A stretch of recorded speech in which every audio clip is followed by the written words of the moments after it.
Bucks here. So, Up expansions on their way tomorrow. I want to go through that. I want to go through maybe a couple other thoughts and discuss what's going on in MUT as of late with, content kind of winding down, but so many good things out there. The first good thing I want to go through, though, is the sponsor of today's video, Rock Bottom Coins. Rock Bottom Coins is the #1 place to get your Madden 21 coins. If you make coins for my videos, sell them to Rock Bottom. If you're buying, use my code GUTBOX for 15% off.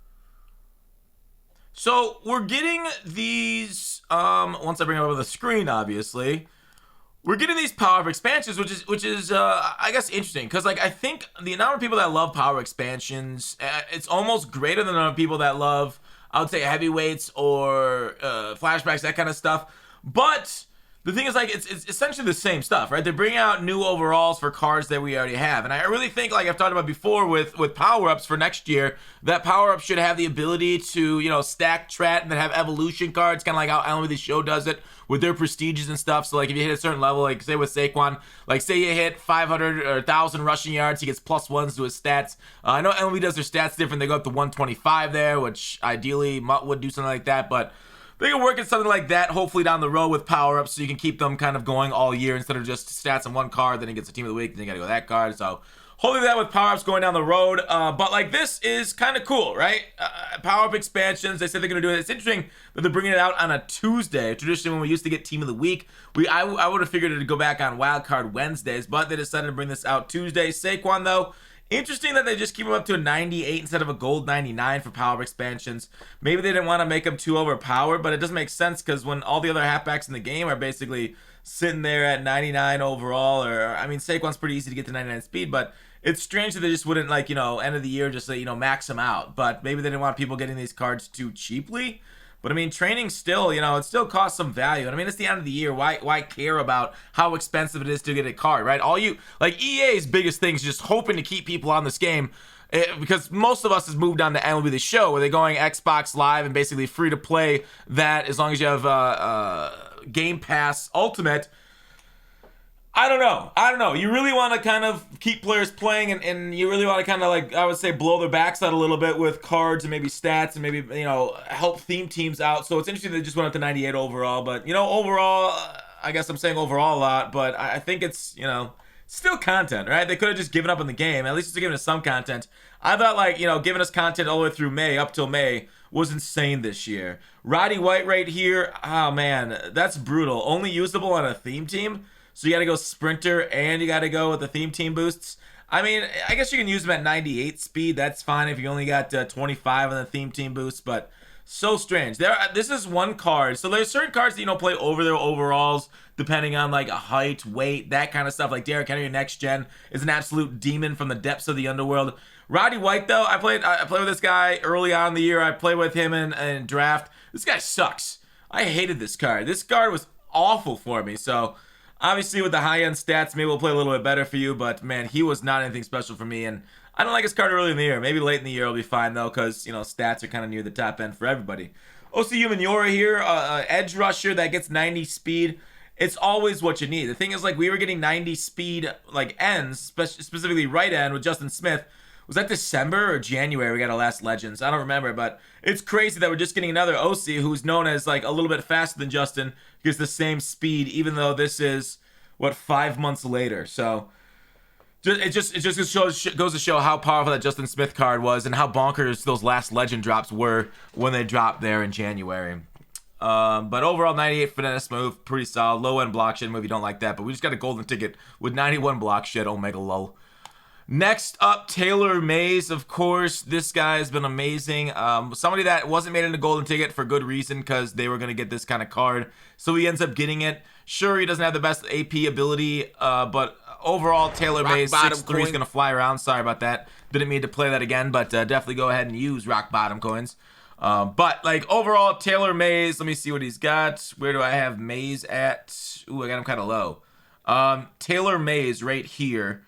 So he is a run support archetype, which is really what you want if you're going to go with the deflators out there. The other archetypes, I think zone's not bad either if you do a little bit of mid zone or deep zone, that kind of stuff.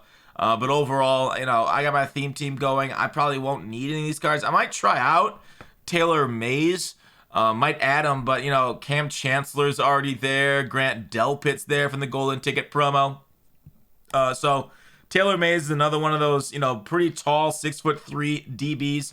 That's end game. So 86 man is his only downside, is you really can't play a lot of man coverage with him. So that I can see. It would have been better if he would end up getting a golden ticket. On the topic of golden tickets, I heard quite a few people talk to me this past weekend about golden tickets and how much harder they were to pull versus the week before, which is strange because it's not really reflected too much in the price of them. Derek Carr going for 280, wild to me, right? Like, these things are still around that, like, you know, kind of minimum price you can get for golden tickets, due to, you know, training value on the card itself as a 99 overall. So just strange, because like people said they're hard to pull out, but maybe what happened this past weekend was like they weren't ever given the boosted odds. Maybe they came in a packs the same odds as, like, say old golden tickets, so that way you didn't really see as many of them pop out at ratio. But like after a while, after people pull so much training and put it over the weekend, they put it into Monday, which we're currently at, and that's why their training value is so low, or their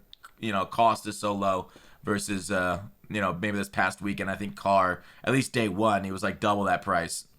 So let me know what you guys thought. Did they mess with the golden ticket pull rate this past Friday? I don't know. The Saturday Sunday was awesome, right? Like, I really enjoyed the Ultimate Legends as a Steelers themed team homer. Getting Michael Vick, yeah, sure, maybe not as powerful as RG3, because RG3 can get the same stuff plus the better one, not roaming, get inside Deadeye, which is everywhere on the field because it's glitched out. But they can get all this stuff for 7 AP versus 11. So Michael Vick is a straight up step down from RG3 because of the AP ability cost points. But Jerome Bettis, you know, whenever you get somebody thick and fast out there, you put the thick, fast guy out there. 256, an absolute bowling ball of a dude. Love this card. Love him. Love running with him. I've been playing more MLB The Show lately. Trying to get to World Series undefeated. Currently 22-0. We just need a couple more games, so you can check me out over on Gutfox Tree for MLB The Show content. I think we'll have an investment video going up there, but overall, man, like, the content's been great. But you know, they're just kind of making it even more and bringing out even more. Like, because if you recall in this, I don't know if I showed this, they said plus more tomorrow, so we're making some more expansions. I hope, you know, for my theme team, the power of expansion that I want. It was weird that we didn't get Mel Blount this year. We didn't get Steve Young, a few ones. Steven Tuitt, highly disrespected, right? One of the best pass rushing defensive ends, but run stuffing guys, interior defenders in the entire league. Like, absolute, right? Like, probably, I don't know, top 5 in the league interior defensive lineman, and he's still stuck at like a 93 overall. So he's my hope for the Steelers theme team if we're gonna get power expansion. Tuitt's gonna be that dude, but we've been very blessed of late, especially this past weekend, getting Bettis and Vic. So overall, that's what I'm hoping for. Obviously, DeCastro's still a little bit lower than he deserves. Pouncey retired, so I don't see him getting an upgrade, and then really the rest of their offensive line, Villanueva. He played horribly, but I guess he got a new car. He should get a new car with a new movers. I don't know, is that a thing? But there it is, Steelers theme team, everything going on. How's your guys' theme team looking in game right now? Are you guys excited about any of the power-up expansions? Let me know in the comments. That's it for the video. I hope you guys enjoyed. I just want to talk about some MUT. Sorry, it's been a while since I uploaded on this channel. You know, just living life, man. Living large, having a good time, putting up MUT content only when I want to. Otherwise, like I said, Gutfox Tree is getting hit pretty good with content. We'll do that reaction video here soon. 2 people opening up their free 99 overalls. Thanks for watching Call to Action. See ya tomorrow.